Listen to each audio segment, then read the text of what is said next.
Hey folks, Erick Stakelbeck here. Welcome to the Watchman Newscast. The UN strikes again at a time when obviously the attention of Americans and much of the world is on the results of the US elections and all of the controversy going on here right now.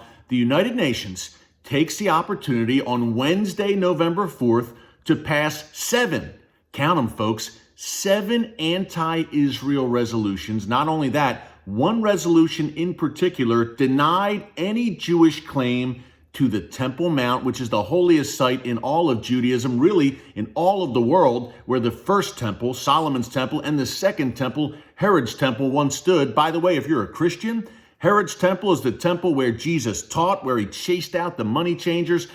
Pretty serious resolution passed here by the UN. You probably haven't heard about it yet because they kind of did it once again under the cover of all the election controversy here in the United States. They kind of slipped those 7 resolutions by. We'll tell you more about it in a minute. Before I get into it, I just want to encourage you to subscribe to the Watchman News channel right here on YouTube and click the notification bell so you get alerts every time a new video is posted. Folks, we are bringing you the kind of cutting edge, timely information that you just won't hear anywhere else, certainly not in the mainstream media. All of the media attention, obviously, and for good reason, is on the election right now and what the outcome is going to be here in the United States. But things continue to happen in the Middle East. I like to say that the Middle East never sleeps. And what happens in that region, in the world's most strategic, most volatile region, will affect you no matter where you live, and no place more than Jerusalem, the apple of God's eye, the city where God Almighty has written his name forever, and the city that he has given to Israel and the people of Israel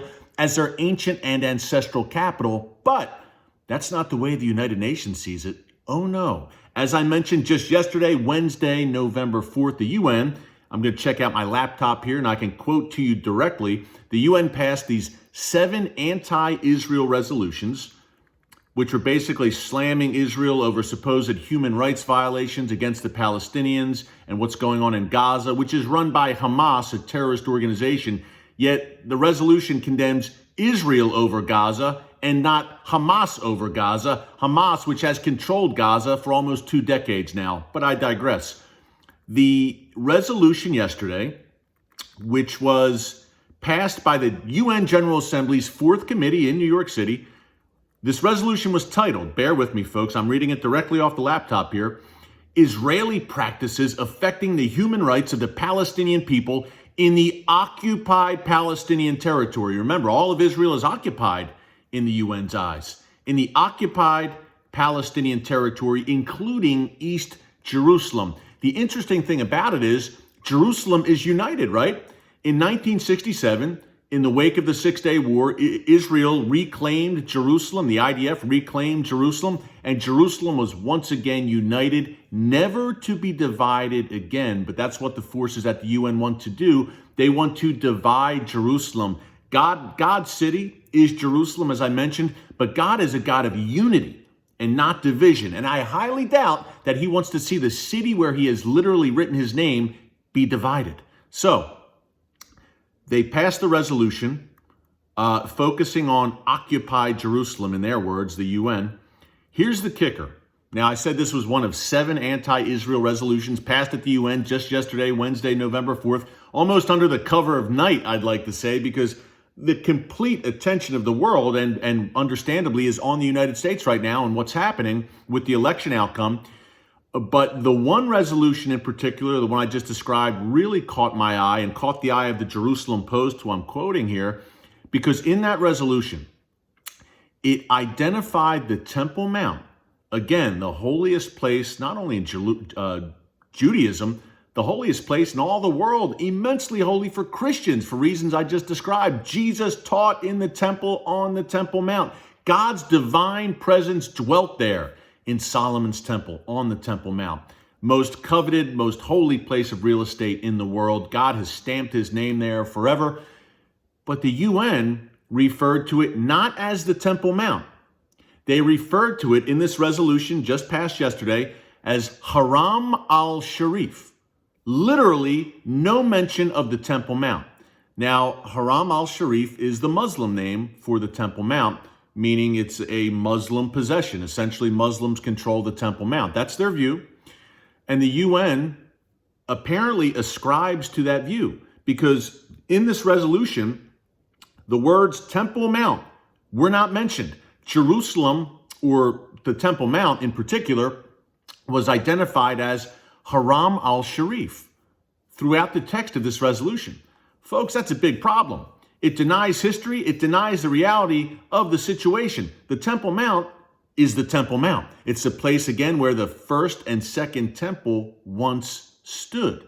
But the UN is denying history quite literally here. And folks, it's pretty bold, because it's not the first time they've done it. Rewind to December 2016. I believe it was December 22nd or 23rd. Actually, it was December 23rd, 2016. I'm pretty good with dates. On that day, remember, the UN General Assembly passed that anti-Israel, resolution denying the Jewish claim to the Temple Mount. We've seen this script before. It happened almost 4 years ago. Denied the Jewish claim to Jerusalem, the Temple Mount, the Western Wall, which is the retaining wall that helps hold up the Temple Mount, for the layman out there, helps hold up the Temple Mount. That's where you see people praying, obviously, all the time, 24/7, around the clock. It's my favorite place in the world to pray, the Western Wall. I've been privileged to pray there dozens and dozens of times. It's had a profound impact on me. But the UN in this resolution, as far back as December 2016, said, nah, Haram Al-Sharif. That's what the Temple Mount should be called. This is the UN, folks. This is the large global body. This is the quote-unquote international community in full force. Remember that resolution, what the big deal was here in the States about it? Number one, just the gall of it, to be passed. It was during Hanukkah, and it was passed on Christmas Eve.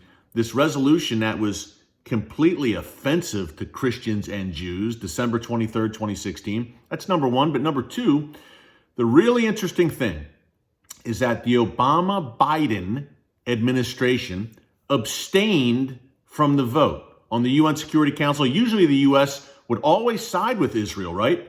And they would say, no, we're not going to let you pass this. This must be vetoed. We're not going to let this go through, this resolution.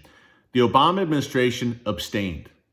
They said, we're not going to step up this time and defend Israel's honor and integrity, the honor of Jerusalem, the honor of the Temple Mount at the UN. We're not going to do it. So the Obama-Biden administration took a pass, and they didn't do it. First of all, we don't need them to defend the honor and integrity of the Temple Mount. God will do that, because he holds the deed to that piece of land forever. That's number one. But number two, it was stunning because, folks, this literally never happened before. And it never happened before in terms of the United States. I'm sorry. It's been a few long nights following election returns. I apologize. But it's never happened before in that the United States has never abstained and not stood with Israel at the UN. I frankly believe that that's one major reason the United States has been blessed more than any nation in the history of the world, because we have stood solidly, for the most part, by and large, with Israel and been a safe haven for the Jewish people. But we threw Israel under the bus, at least our government did, in December 2016. The Obama-Biden administration threw our closest ally in the world, Israel, under the bus in front of the eyes of the world as a parting shot out the door, by the way. Remember, the Obama administration had less than a month left in office. This was December 2016. President Trump was inaugurated in January 2017, and they do this as a kick to Israel out the door. It was really just a despicable display, in my view. I don't use that word lightly. It really was. But guess what? Israel's still in very good shape, and the UN can continue to pass these anti-Israel resolutions denying the Jewish claim to the Temple Mount, of all places. That's like denying the Jewish claim to Jerusalem is like denying China's claim to the Great Wall in Beijing, or the United States claim to Washington, D.C. That's how pathetic and insane it is, but this is what's happening at the world's largest and most influential global body, the United Nations. Now, the Israeli ambassador, the new Israeli ambassador to the UN, Gilad Erdan, interesting guy. He's also going to be the Israeli ambassador to the U.S., so he's wearing two very important hats. Gilad Erdan, we hope to interview him soon, by the way. He's a great guy, but So he is Israel's new ambassador to the UN, and he's also Israel's new ambassador to the United States. I'm not sure if the U.S. post started yet, but the UN post has started. As the sunlight's changing and getting in my face, okay, apologize for that, folks. But here's what Gilad Erdan said. He called the passage of this UN resolution yesterday that we're discussing, really all 7 of them, a disgrace. And he said, no resolution passed here will change the eternal connection between the Jewish people and the holiest site of our faith, the Temple Mount. And they purposely exclude, he says, the Jewish name for the site, the Temple Mount, did the UN. Now, here's where the kicker is, in my view. 9 countries, only 9 out of 193 countries at the UN, I believe. Only 9, including Israel, of course, voted against the resolution. And God bless these countries, folks. The United States, of course, under the Trump administration, Australia, Canada, Guatemala, Hungary, the Marshall Islands, Micronesia, and Nauru, wherever that is, voted against the resolution. And God bless Hungary. That was a big deal for Hungary to do that. I'm scrolling down here on my laptop from the Jerusalem Post here. Now, some countries abstained, and that was Austria, Belarus, Cameroon, Slovakia, a few more.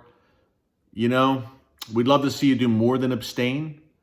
We'd love you to be more, obviously more strong against these kinds of shenanigans at the UN. But here's the main point here to keep in mind. And if you live in these countries, we have viewers here at the Watchman Newscast from around the world. If you live in these countries, let them know what you think. 1 second as I scroll down here. Folks, here we go. European countries is in specific. Here we go.